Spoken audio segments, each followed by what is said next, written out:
LPG booking এর ক্ষেত্রে গ্রামের যে নিয়ম এবার শহরাঞ্চলেও তা প্রযোজ্য হতে চলেছে। পশ্চিম এশিয়ায় যুদ্ধ চলছে, ফের এলপিজি বুকিং এর দিন বদল করা হলো। ডাবল সিলিন্ডার থাকলে ৩৫ দিনের আগে বুকিং নয়, জানিয়ে দেওয়া হলো। এই দিন বদল হলো, যেটা ছিল 25 দিন সেটা বাড়িয়ে করা হলো ৩৫ দিন। পার্থপ্রতিম ঘোষ আমাদের প্রতিনিধি আরো বিস্তারিত বলবেন এই নিয়ে। পার্থ, গ্যাস বুকিং এর ক্ষেত্রে ইতিমধ্যে তুমি দেখেছো এই যুদ্ধে পশ্চিম এশিয়ায় যে যুদ্ধের পরিস্থিতি তার জেরে কিন্তু একটা সমস্যা দানাবাদ ছিল।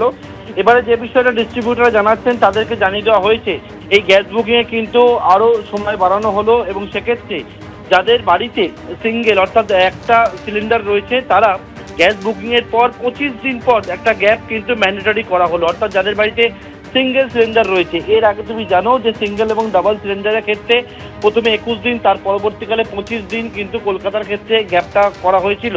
কিন্তু তার পাশাপাশি আজকে বলা হয়েছে সেটা হচ্ছে সমস্ত ডিস্ট্রিবিউটরদের কাছে যাদের কাছে ডাবল বটল রয়েছে অর্থাৎ ডাবল সিলিন্ডার যারা ব্যবহার করেন বাড়িতে, তাদের ক্ষেত্রে কিন্তু এটাকে গ্যাপটাকে বাড়িয়ে 35 দিন করা হয়েছে।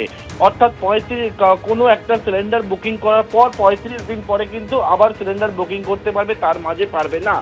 অন্যদিকে ইতিমধ্যেই প্রধানমন্ত্রী উজ্জ্বলা প্রকল্পের যে গ্যাস, সেই গ্যাসের বুকিং এর ক্ষেত্রে কিন্তু সমস্ত জায়গাতেই 45 দিনের গ্যাপ কিন্তু করা হয়েছে এবং সবটাই ম্যান্ডেটরি করা হয়েছে। এবং ইতিমধ্যে আজকে দুপুর থেকে এই নিয়ম কার্যকর হয়েছে। এখনো পর্যন্ত ডিস্ট্রিবিউটররা জানাচ্ছেন তাদের কিন্তু গ্যাস ডেলিভারির ক্ষেত্রে বেশ কিছু জায়গায় সমস্যা হচ্ছে এবং এই যে ঘরোয়া যে রান্নার গ্যাস, সেই গ্যাস বুকিং এর ক্ষেত্রে নিয়মে আরো পরিবর্তন হলো এবং সেটা কিন্তু 25 থেকে বেড়ে যাদের ডাবল সিলিন্ডার রয়েছে সেটা 35 দিন করা হয়েছে এবং যাদের কাছে সিঙ্গেল সিলিন্ডার রয়েছে সেটা 25 দিন করা হয়েছে। প্রধানমন্ত্রী উজ্জ্বলা গ্যাস প্রকল্পের সেটা 45 দিন করা হয়েছে এবং এই নিয়ম আজকে দুপুরের পর থেকে কার্যকর হয়েছে বলে ডিস্ট্রিবিউটররা জানাচ্ছেন। বেশ, তুমি আমাদের সঙ্গে থাকো পার্থ। আমি দর্শকদের আরেকবার বলবো যে এলপিজি বুকিং এর ক্ষেত্রে গ্রামের যে নিয়ম এবার শহরাঞ্চলের ক্ষেত্রেও তা প্রযোজ্য হচ্ছে। পশ্চিম এশিয়ায় যে যুদ্ধ পরিস্থিতি তাতে এলপিজি বুকিং এর যেটা 25 দিন ছিল সেটা বাড়িয়ে করা হলো 35 দিন। অর্থাৎ এক্ষেত্রে নিয়ম আরেকবার বদল করা হলো।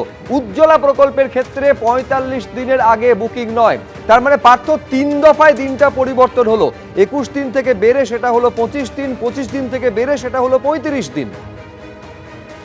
দেখ একেবারে, এবং এই যে যুদ্ধ পরিস্থিতি, সেই যুদ্ধ পরিস্থিতির পরবর্তীকালে যে দেখেছিলে যে এই রকম ভাবে যে নিয়ম, সেই নিয়ম আরোপ করা হয় এবং সেটাকে সামনে নিয়ে আসা হয় এবং তার পরবর্তীকালে প্রথমে 21 দিন এবং তারপরেই কিন্তু সেটাকে বাড়িয়ে 25 দিন, এবারে সেটা কিন্তু 35 দিন করা হয়েছে। ইতিমধ্যে অনেকেই জানাচ্ছিলেন তাদের কিন্তু এই গ্যাসের জন্য চিন্তা হচ্ছে, তারা সমস্যায় পড়ছে। ইতিমধ্যে কমার্শিয়াল গ্যাস বিভিন্ন জায়গায় এখনো পর্যন্ত সেটা সরবরাহ হয়নি, বিভিন্ন জায়গায় কমার্শিয়াল গ্যাস সরবরাহ বন্ধ রয়েছে। তারই মধ্যে আবারও যে ঘরোয়া গ্যাস, সেই ঘরোয়া গ্যাসের ক্ষেত্রে নিয়মে কিন্তু বদল হয়েছে এবং সমস্ত ডিস্ট্রিবিউটরদেরকে সেটা জানিয়ে দেওয়া হয়েছে এবং আজকে দুপুর থেকেই কার্যকর হয়েছে। আবারও বলবো, ঘরোয়া গ্যাসের ক্ষেত্রে যাদের বাড়িতে ডাবল বটল বা ডাবল সিলিন্ডার রয়েছে তারা 25 নয়, তারা কিন্তু বুকিং করতে পারবে 35 দিন পরে এবং যাদের বাড়িতে সিঙ্গেল বটল বা সিঙ্গেল সিলিন্ডার রয়েছে তারা কিন্তু বুকিং করতে পারবে 25 দিন পরে। এবং এক্ষেত্রে প্রধানমন্ত্রী উজ্জ্বলা গ্যাস প্রকল্প, সেক্ষেত্রে গ্রামে এবং কলকাতার দুটি ক্ষেত্রে কিন্তু 45 দিনের গ্যাপ সেটা ম্যান্ডেটরি করা হয়েছে বলে সমস্ত ডিস্ট্রিবিউটরদের ইতিমধ্যে জানিয়ে দেওয়া হয়েছে। এবিপি আনন্দ, এগিয়ে থাকে, এগিয়ে রাখে।